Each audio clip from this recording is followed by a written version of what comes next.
Welcome back to another episode of Tasting Notes. Today we're going to be doing a whiskey.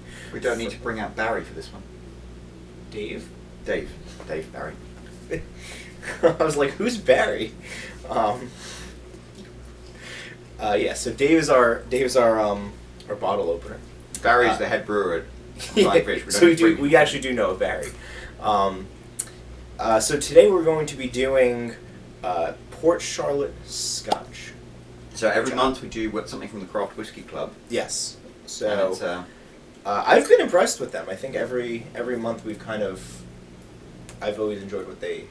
So last month was a Teeling, which is the Irish whiskey. Yes. Which is good, but I'm really excited about this one. I'm very excited about this one too, because as you know, Islay is my favorite island from Scotland. Just in terms of getting whiskey, I've never actually been to Islay. I just enjoy their. I enjoy their. I'd say my favourite island is Shetland because of the ponies. As soon as you said it, I was like, "Is this gonna be a horse joke?" It was. Do you actually like ponies? Yeah, I mean, I grew up riding horses all the time, so I used to have a That Shetland doesn't pony. mean anything. I grew up going to Hebrew school. I don't like going to temple. I used to have a Shetland pony called Blizzard. It was like Shetland pony. So it's funny because I always joke that Tina, my wife, is a bit like a Shetland pony because she's like small and compact and like very feisty. Okay, I was curious And where has you're going with beautiful that hair one. because Yes. Shetland ponies have like beautiful thick hair that goes down. So Okay. that's a compliment to Tina. On that note, let's try this whiskey out. So I've never tried them. Have you? No, You can get them. I'm surprised actually.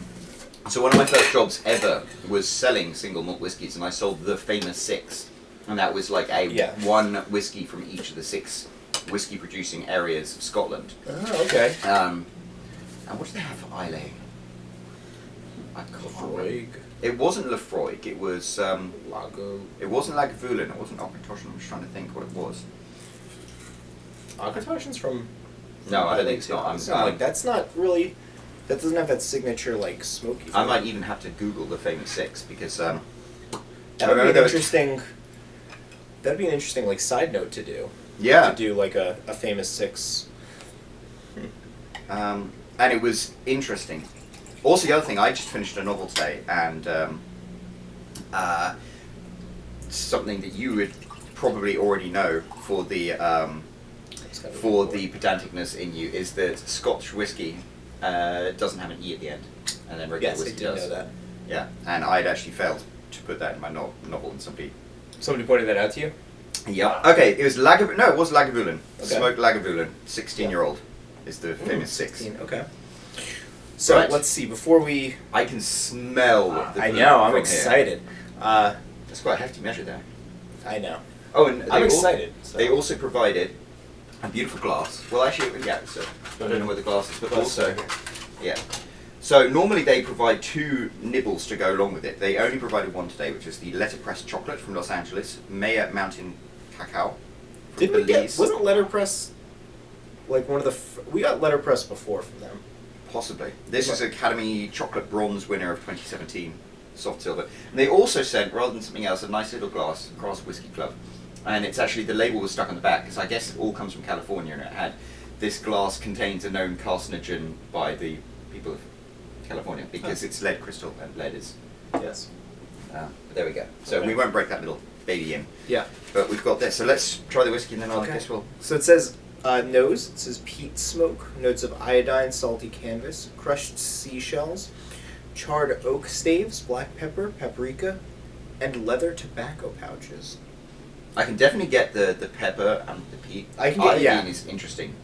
It's like you go to bar, I want something that tastes like iodine. 100% I can get... Back when I was in the services. How about leather pouches?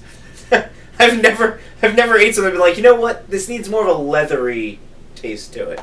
But I think this is just the smell. Palate, it's full of depth, complexity. The smoky sweetness of the barley contrasts beautifully with the marine freshness of the spirit. Long and heartwarming, arousing feelings of pride and passion. So, cheers. Okay.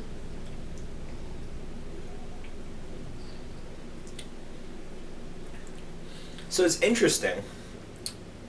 It does have it's got the smoky taste, but it's not overpoweringly It's not like smoky. It's not like Lefroy 10. No, Lefroy, right.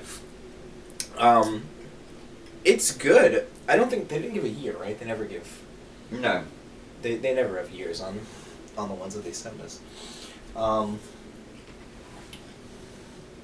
Yeah, just a heavily peated Islay single malt. It's interesting, it's a single malt because it's from one distillery, but they blend it from... Because when you talk about years, it's normally like from one cask in 1 year, but most single malts are blended from various years. Yeah. So, it's interesting. I definitely... I enjoy this. I could see this being, depending on price point, I could see this being a good alternative to, like, Lefroy or... Yeah, I mean, this is interesting. We've tried the different types of Lefroy. I'd say this is infinitely superior to Lefroy 10. I don't necessarily know it's better than, like, Lefroy 15, which is... I think it's like... Definitely, well, I mean, like, listen, I'm always going to be partial to Lefroy. Always be my favorite, my favorite whiskey. And, but Lefroy 10 is not that good. No. I would not, like... If I'm at a bar and they're like, oh, we have Lefroy, I'm like, what year? And they're like 10, I'm like, no. But this is good. This is... I could get behind this. This is, I don't think you could drink a lot of this. No. Like, this isn't like an all-night repeated, like...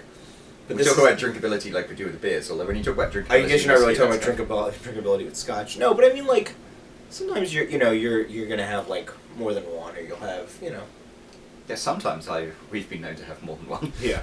Occasionally. Once or twice. Right. Like the Mayweather-McGregor fight last year, we finished an entire bottle in 1 evening. For the record, there's like 7 people. I don't want our viewers to get the wrong impression that you and I finished a bottle by ourselves. I mean, 7 people were drinking, not just there were 7 people in the room, and 5 of them were watching. Right. Sure. Good point. Good specification. I'm curious how... Let's try the chocolate with the whiskey. Because I feel like chocolate does pair well. Especially, like, dark chocolate. I think the bitterness goes well. Thank you, sir. So this is 70% cacao. So this isn't, like, super, super dark, but it's fairly dark. Oh, it's just really good. Mm-hmm. The good stuff you can tell doesn't have, like... It's more crumbly than creamy. Yeah.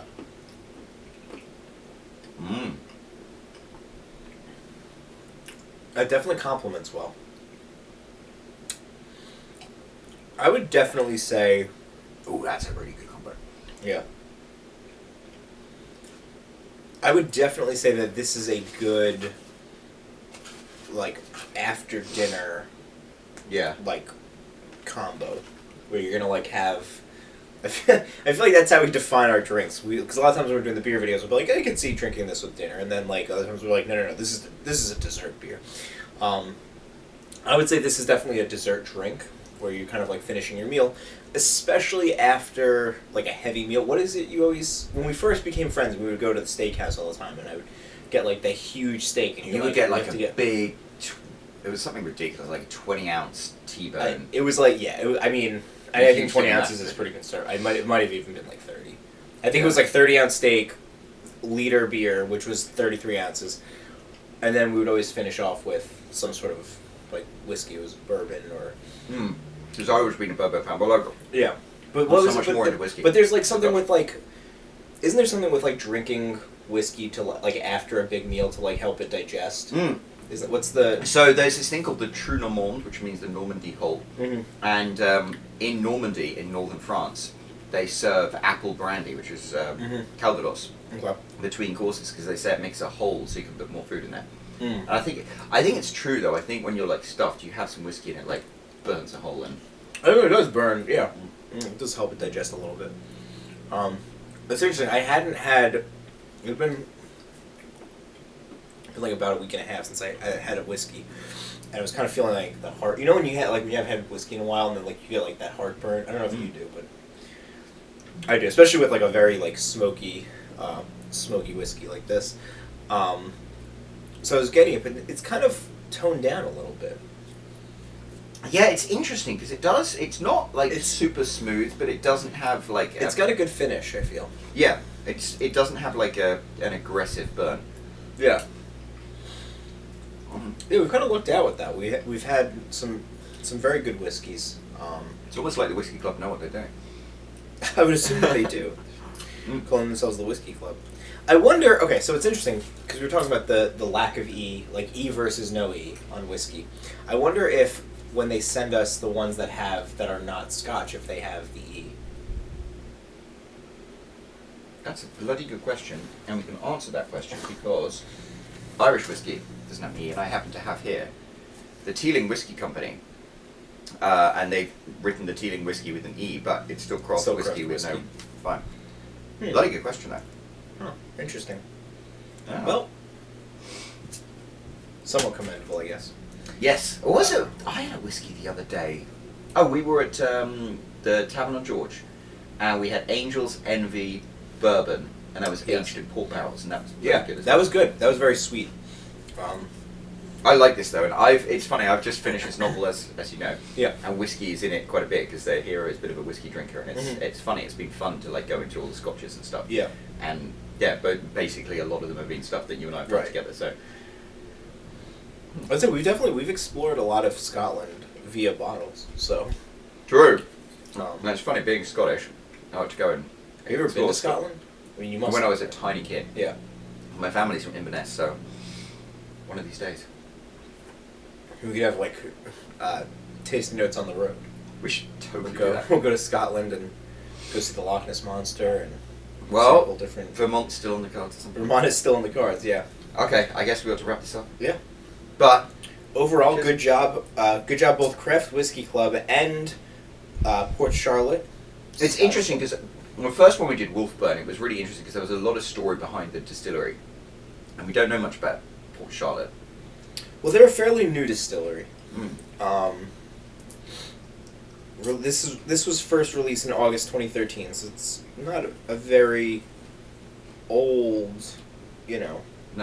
Like 2013 is only 5 years ago. So, I mean, if we're talking about like Lefroy, we mentioned Lefroy 10 years ago would be 2008. So, yeah, I don't know, and I wonder how many of these. Like Wolfburn was like a fairly new distillery too. I think they were like 2011, 2013. And it's interesting because the whiskey we had there was 4 years old. Yes. And that was really part of like the whole interesting thing about it. Right, was that, and I wonder if these distilleries will start doing like 10-year, 15-year once they reach those points. Like, wonder if they have casks going at this point. Like, in 5 years, in 2023, will they be releasing, Port Charlotte 10-year? And then, like, in 10 years from now, will they be doing Port Charlotte 15-year? That's really I wonder if I mean, you would think that is part of the plan. That you just have to kind of release these single malt mixed year things for now, just because. I think we ought to Skype these guys. We ought to be like, hey, find out. Let's do a Skype interview. Okay. Just send it. Well, we're definitely going to tweet out to them because we tweet out to everybody. So good job, Port Charlotte. Good job, Letterpress again. And then until next time. Letterpress? Letterpress was the chocolate. Ah, yes, Letterpress. Fantastic job, actually. I'm seeing it. Yeah. Scoffing it all. All right, cheers. Cheers.